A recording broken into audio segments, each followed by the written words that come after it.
Kemudian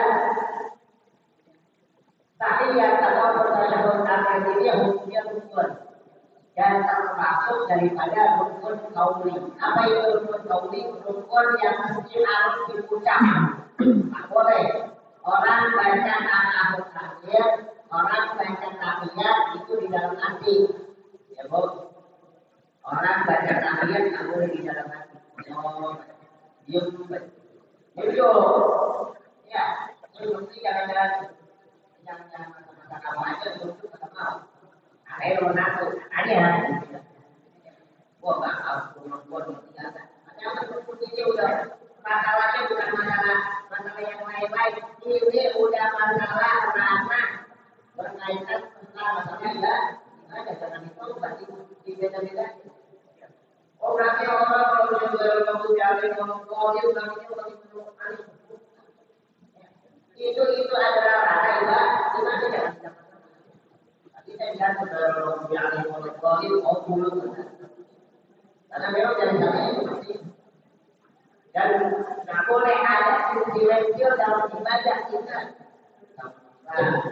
Ya, jadi ajaran kita maaf ini seperti yang harus kita sampaikan bahwa maaf dalam berpolitik punya hak masing-masing untuk memilih tetapi ya harus nih dari bawah nih kadang-kadang silencio kita terhadap politik itu penting banget. Jangan sampai hal yang terkait daripada pilkada kita tahun lalu itu bisa terjadi lagi kita. Ya, sesama tahu kan ada ya. Jadi jangan sampai ini harus Allah kita udah ngerti, kita udah paham, kita udah tahu ilmu agama. Ya, yakin. Ya, kita pilihnya ini. Yang satu pilihnya A, yang satu pilihnya B, jelasnya itulah demokrasi. Yang penting saling menghargai dan ya, saling menghargai juga satu mati. Oleh itu silakan juga adu gagasan itu ya adu gagasan situasi itu kalau saling menghargai ya barat sampai kita itu tadi besok bilang jangan deh ya cukup apalagi kalau kita tidak mengerti apa-apa. Ada salah satu daripada ulama kita yang memang karismatik luar biasa. Salah satunya Bidal. Beliau itu nggak ada salah satu di antara satu rumah ini yang tahu mobilnya istrinya di sana nggak tahu, dia di sana nggak tahu, anaknya di sana nggak tahu, dan nggak pernah ada membicarakan satu daripada dua harus ini ya. Karena apa? Semuanya takut di hadapan Allah. Takut yang dipilih adalah takut yang dipilih adalah apa kamu ini bukan terpilih tidak. Kita kan begitu, ya. Kita udah apa saya mau memuji A, saya mau memuji B, saya mau memuji C. Seakan-akan nanti bakal benar. Tahu-tahu juga bila dari yang ada juga yang kecewa. Ya, ada juga yang kecewa. Cuma itu adalah hak masing-masing kita. Ya, hak masing-masing kita dan mesti harus ada dari ngomongin tapi memang harus penting. Ya, memang harus penting dan harus ada di dalam pengajian. Mesti kita harus menghargai pilihan orang. Tuh, tasyahud akhir. Ini rukun harus diucap.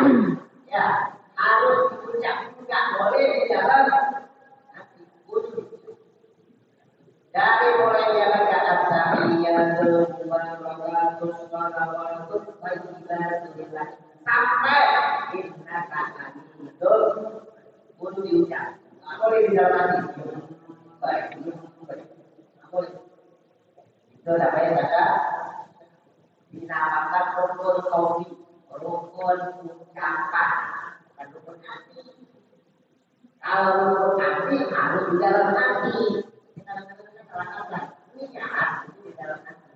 Kalau hati ini kita melakukan yang awal itu anak hati bahagia dan hati itu akan nilainya. Hati harus tetap. Hati harus tetap.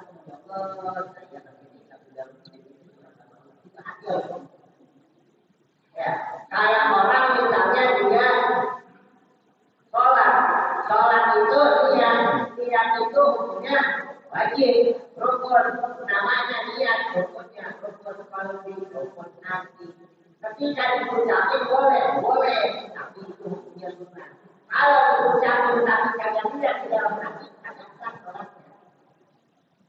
Dia sholat subuh tadi, ucap dia, usolli waktu sebagai waktu ini mustajab kita ada makmuman kembali. Dia ucap boleh. Ya. Apakah ada ajarannya? Ada ajarannya. Kalau boleh ucapin niat ketika sholat, ada boleh. Sekarang para ulama mengatakan enggak boleh ucapin niat ketika sholat betul. Ini dalam kesalahan. Undang-undang kita ucapin niat, akhirnya kita ngomong. Kalau ucapin niat di dalam sholat itu boleh. Boleh ucapin niat di dalam sholat itu sepakat para ulama semuanya bilang ada bolehnya kapan? Sebelum sholat. Kita kalau ucapin niat itu sebelum sholat atau di waktu ketika sholat. Sebelum orang boleh sebelum sholat dengan apa? Saya mau tanya nih, orang boleh nggak sebelum sholat dengan apa? Boleh nggak matiin sholat? Matiin HP sebelum sholat? Boleh nggak jalan dulu sebelum sholat? Boleh nggak ngobrol dulu sebelum sholat? Boleh nggak salaman dulu sebelum sholat? Namanya itu sebelum sholat.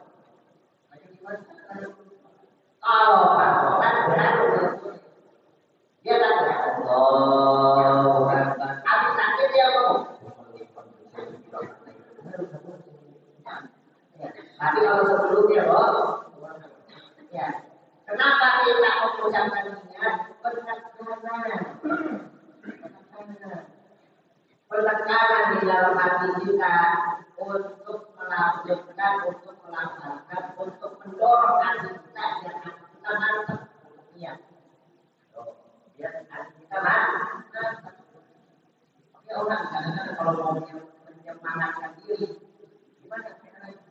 Artinya semangat.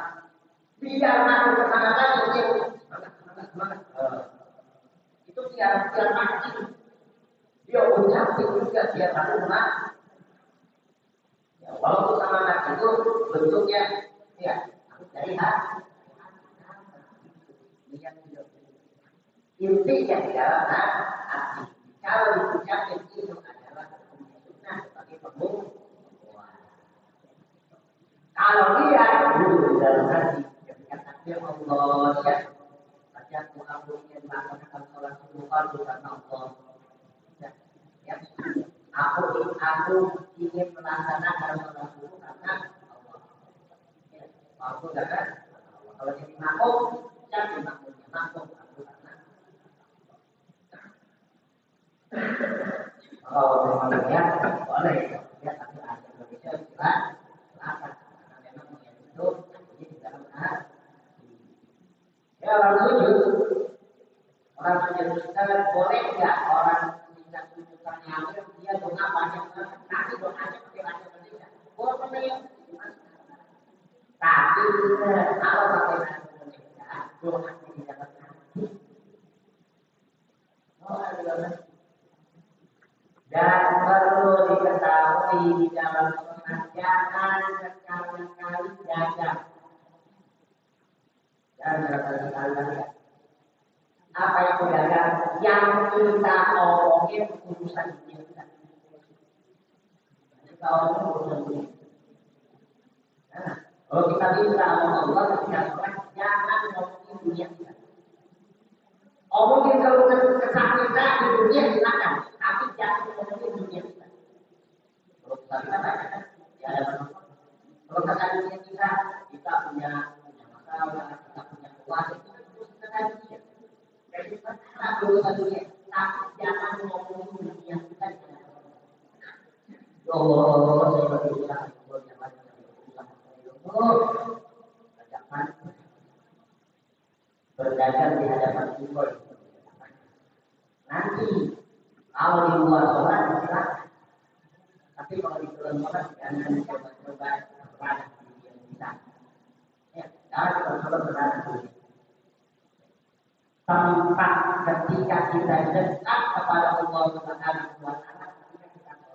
Di dalam sholat tempat yang paling dekat, ya, seorang makhluk terhadap Allah terhadap penciptanya ketika seorang dia ketika dalam keadaan sujud, dalam keadaan sujud itu makhluk kita kepada Allah Subhanahu wa Ta'ala. Ini utamakan adalah urusan akhirat ini kita semuanya.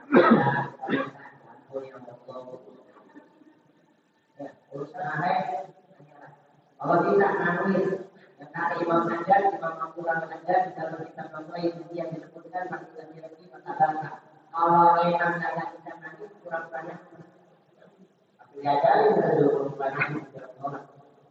Kalau emang tidak bisa nanti pura-pura, acting nanti, ya jangan jangan berserta itu natural. Kalau bisa melek nanti kalau dalam tujuan, tapi kalau bagaimanapun kalau misalnya mereka itu lebih untuk ibadah ini melek, maka boleh. Tapi usahakan ketika sujud itu maka melekin matanya, melekin maka menandakan bahwa dia benar-benar memasrahkan diri dia di hadapan Allah Subhanahu wa Ta'ala. Terkait daripada sujud flashback terkait daripada rukun sujud itu Pak Bu saya sedikit menerangkan masalah sujud karena memang mesti harus nantinya biar jelas biar tahu bahwa sujud itu adalah sujud selain sholat itu ada tiga. Selain kita melaksanakan sholat itu ada tiga. Yang pertama adalah sujud tahwi. Kita tahu ya, sudah tahu ya. Ya, bahas ya. Kemudian sujud syukur. Sujud syukur itu ada sujud ucapan firman nanti karena dapat sifat yang luar biasa. Dapat sifat yang luar biasa ya. Bukan tahu-tahu dan nikmat Allah pokoknya luar biasa. Cuma ada beberapa juga kita terharu sangat luar biasa sekali. Contoh, dapat duit jajakan. Seperti tadi, dapat duit jajakan, tahu-tahu yang lagi kagak punya duit, tahu-tahu dikasih duit 300 juta. Ya. 300 juta, mudah-mudahan kampungnya itu jatuh. Lalu kadang-kadang jatuh di samping. Ini akhirnya nggak yang nanti. Tapi yang ada nikmat itu di 300 juta negara berapa. Ya. Ataupun terhindar daripada bencana, malapetaka, musibah dan lain sebagainya. Mohon maaf, tabrak kagak tahunya bisa keserempet doang. Sujud syukur itu nggak ada syarat untuk ada nggak ada syarat untuk dia punya hubung. Hari itu juga, saat itu juga dia harus sujud. Misalnya, kalau kita lihat itu ada orang-orang yang dapat duit dadakan atau di sujud gitu ya. Tahu-tahu dia sujud. Ya, nggak ada syariatnya untuk teror itu sujud syukur itu nggak ada syariatnya. Langsung, ya. Mau keadaan suci atau tidak suci, ada tidak atau tidak ada tidak, mau keadaan untuk orang tidak boleh sujud syukur. Ya. Coba kalau anak-anaknya harus tidak akan berbeda, tapi dalam syariat boleh, dalam syariat boleh. Cuma ingat jangan itu sujud syukur itu jangan dinaikkan tahu-tahu dimainin. Nah ini yang bahaya ya. Kontekan apa joget terbaik. Jogetnya menggunakan alat supaya utamanya dia menang. Ya, menang bersyukur. Ya bisa. Jadi butuh hati perhatikan. Ya, yang diberikan oleh Allah itu sehingga kita dekat sama Allah itu yang bagaimana. Itulah yang kita harus bersyukur kepada Allah Subhanahu wa Ta'ala dan menunjukkan kebenaran kita. Jangan dikasih nikmat Allah. Oh, dia sehat itu sudah. Ya, tadi udah dibilangin yang penting itu yang bagaimana ya. Kemudian yang ketiga adalah sujud tilawah. Ini yang saya penting harus menyampaikan daripada sujud tilawah. Apa itu adalah sujud tilawah? Sujud tilawah itu adalah sujud di mana seseorang itu boleh sujud di dalam sholat maupun di luar sholat. Kalau sujud sahwi adanya di dalam sholat. Sahwi boleh orang sujud sahwi di luar sholat. Orang lupa. Allah kunci gimana nih, kunci gimana nih? Kalau ingat kuncinya, alhamdulillah ingat kuncinya. Ambil kuncinya kemudian sujud sahwi. Ya, sujud sahwi itu adanya di dalam sholat. Kalau dia lupa hal-hal yang terkait daripada sholat, dia sujud sahwi. Kalau sujud syukur itu di luar sholat, tidak boleh di dalam sholat sujud syukur.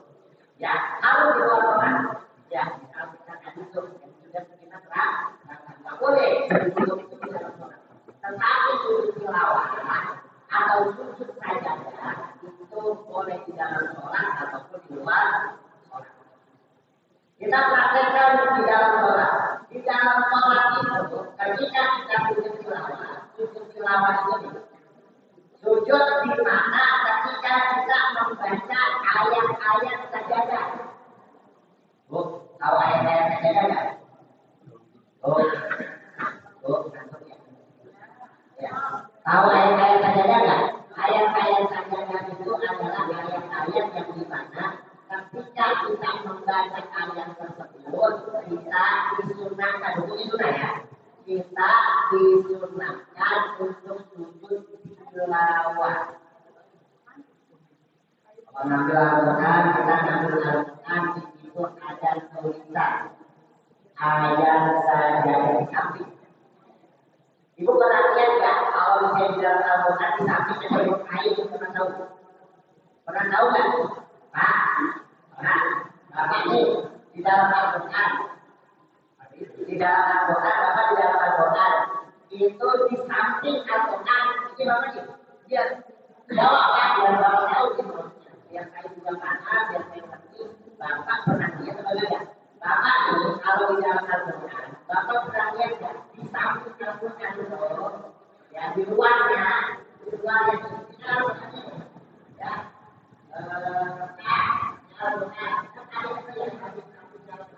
Itu ada huruf ain, ada apa?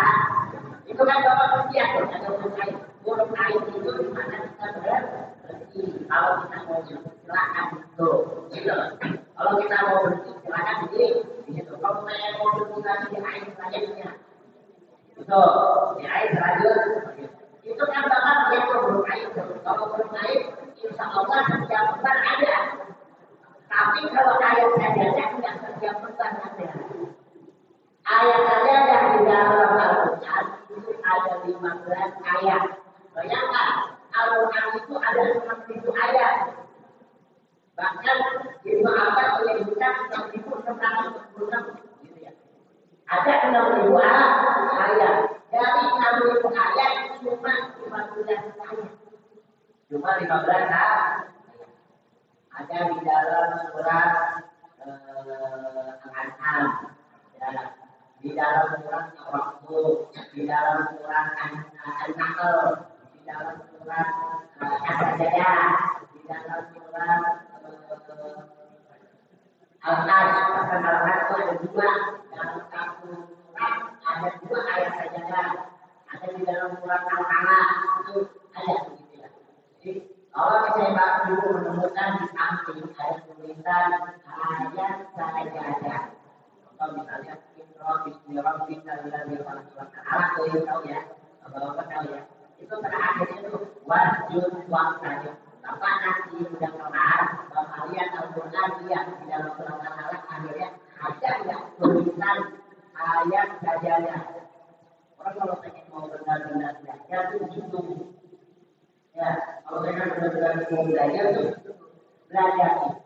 jangan memarahi ke sana, naik ke sini, kemudian mungkin sudah aplikasikan. Baik untuk ya, sama baik untuk tahu-tahu akhirnya kemudian dikasih ke lebaran dikasih amati besok dikasih lebaran lagi yang kemarin sudah berjalan tapi ada bisa kalau baru dikasih lebaran nih tahu-tahu kan lebaran tadi yang kemarin dihilangin itu sudah sampai istiqomah ya bukan istiqomah kalau tak suka menurut itu, ya. Ayah kalau dua tahun orang terbaik yang paling dicintai sama Allah adalah ibadah yang kontinu walaupun sedikit. Ibadah yang kontinu walaupun sedikit. Kita subhanallah 33, alhamdulillah 33, Allah Akbar 33, ya dilanjutin Allah Akbar alhamdulillah satu kali. Akhirnya kita video itu paling dicintai sama Allah. Daripada dia baca Allah seribu kali, tahu-tahu cuma dapat 3 hari itu menjawabkan. Ya, kalau orang benar, kadang-kadang kalau lagi semangat ibadah, ya orang lagi semangat ibadah, orang itu ibadah itu bukan karena digoda alat, tapi digoda ibadah. Yang dianggap ada ibadah itu ibadah itu kita lakukan. Caranya bagaimana? Caranya sengaja. Ya, caranya sengaja. Kita betul-betul semangat. Ada suatu hari saya mau berusaha untuk sama Tuhan sekarang. Ya, kemarin ada keluar. Sekarang mulai hari ini saya mau sama Tuhan. Ternyata pertama dia sama Tuhan harus kita berdoa. Lalu hari pertama aman, hari kedua aman, hari ketiga aman, seminggu aman, 10 hari. Nur, 40. Ya, 40. Akhirnya sampai akhirnya ada teman dulu, dengan sebab apa? Pertamanya konsistennya langsung. Kalau kita ya usahakan kalau kita ya bisa kita maksimal usahakan sholat Tuhan 2 rakaat ya namun kalau itu dilakukan 3 tahun yang penting sholat Tuhan 2 rakaat dulu nanti kalau udah lebih 3 tahun kita udah istiqomah sakit ya ada satu pun daripada satu kali kita tinggalin. Satu hari mau kita ada di dalam rumah, mau kita lagi di luar rumah, mau kita lagi di luar kota. Ya, mau kita di luar kota, kita rasa di dalam rumah tuh, tapi luar kota. Ya, udah kita continue tuh 3 tahun, baru tambah. Itu cara ibadah begitu, bukan cara ibadah rumah. Ya, karena apa? Hati kita masih tergoda oleh setan. Kalau tak itu dengan sahabat tadi, lantaran 2 rakaat dulu. Tahu-tahu kalau salah itu sudah banyak yang mengalami 12 rakaat, ya, cuma sehari kalau besok sudah tidak selesai. Udah buat aja dulu, jangan begitu kadang-kadang itu namanya nafsu, bukan lagi ibadah. Ngerti? Paham tidak? Ya antara nafsu sama lagi ibadah itu berbeda. Kalau nafsu, pengennya mau banyak, itu nafsu. Tapi kalau lagi ibadah dia nggak pengen mau banyak, tapi yang dia inginkan istiqomah, pengen mau continue. Orang bagi bola kita, saya mau pokoknya 1 hari 1 juz. Tahu yang amulan, ngomong 1 hari 1 juz. Udah rasanya 1 hari 1 kaca. Apa itu 1 hari 1 kaca? Kan 1 lembar itu kan 2. Ya, 1 lembar ini 2 kaca. 1 kaca kalau begini doang, 2 yang tangannya 2 Yang penting itu jangan tahu-tahu sakit. Jadi seperti itu kalau kita mau ibadah kepada Allah Subhanahu wa taala. Nah, ayat-ayat ini kembali lagi ke ayat-ayat.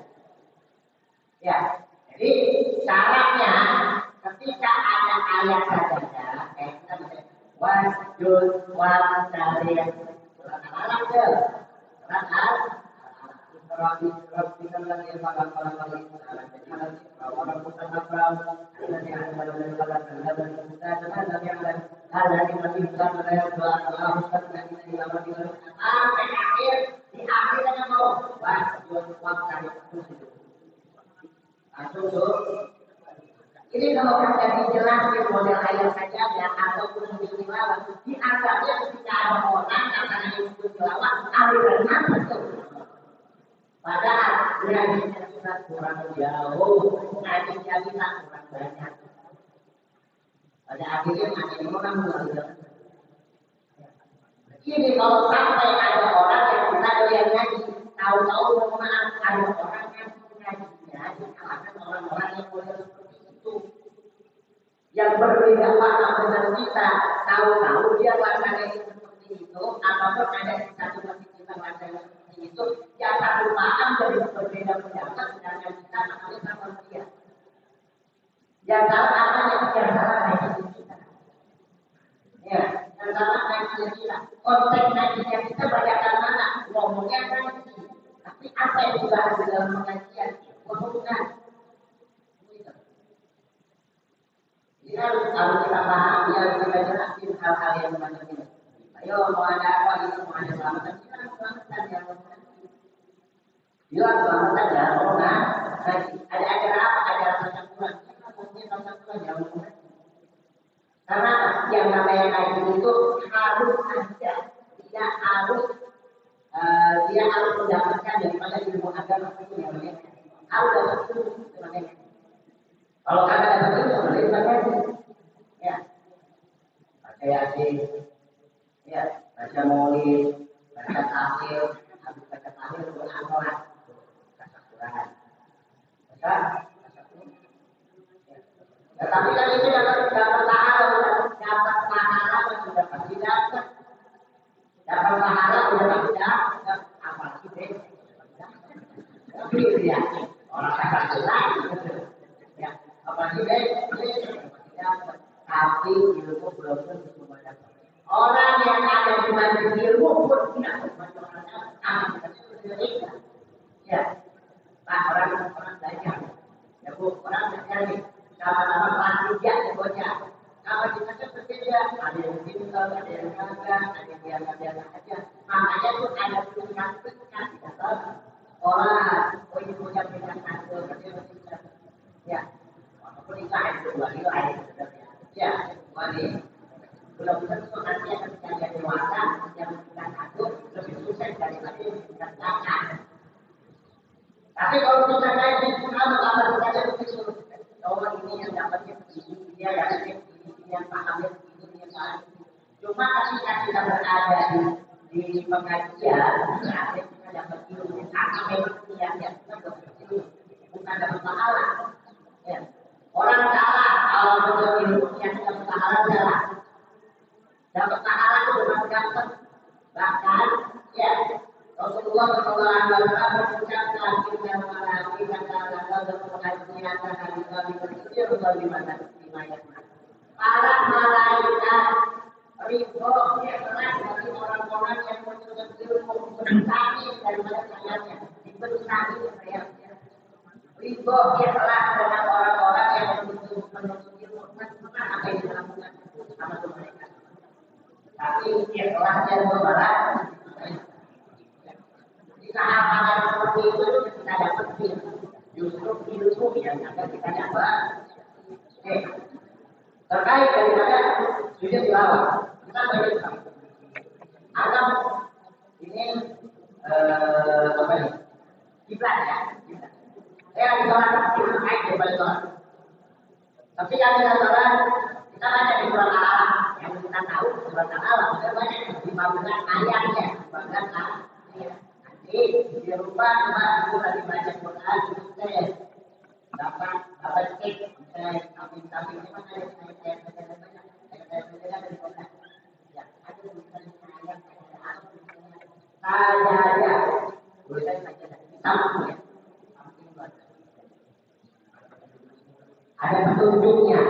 Ada petunjuknya, kadang-kadang digarisin, kadang-kadang dinyerahin. Ada, begitu ada. Ya, ada digarisin kita. Ya, digarisin kita, terus petunjuknya ada. Kadang-kadang kata-katanya yang judul, kadang-kadang yang kata-kata yang tapi nggak ada kata-kata itu akhir harus judul lama ya. Ketika kita mencapai kita baca surat Al-Alaq, Iqra bismi rabbikal ladzi khalaq wa lam yakun terus wajud dari wajud perbedaan antara orang mau tilawah dengan perbedaan antara orang mau perbedaannya seperti itu. Perbedaannya satu. Orang kalau mau tilawah dengan nadir, tapi kalau orang mau ada takdir gak kalau orang mau? Jawab apa? Ada takdir gak ada orang mau? Enggak bermalu kan? Enggak malu. Ya. Jadi kalau kayak itu jangan malu. Egonya kuatin dulu. Aja. Kuatin ego kita nih. Siapa kita? Bukan siapa kuatin dulu. Ya, itu namanya. Tuh. Nih kita nih. Mau ruku ada tuh takdir. Allah. Kan ada takdir ya. Tetapi kalau kita sujud tilawah wajud dari apa?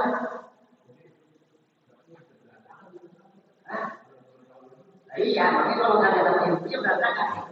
Kejadian ini kalau saya nih, kalau pengen mau tahu, ketika terawih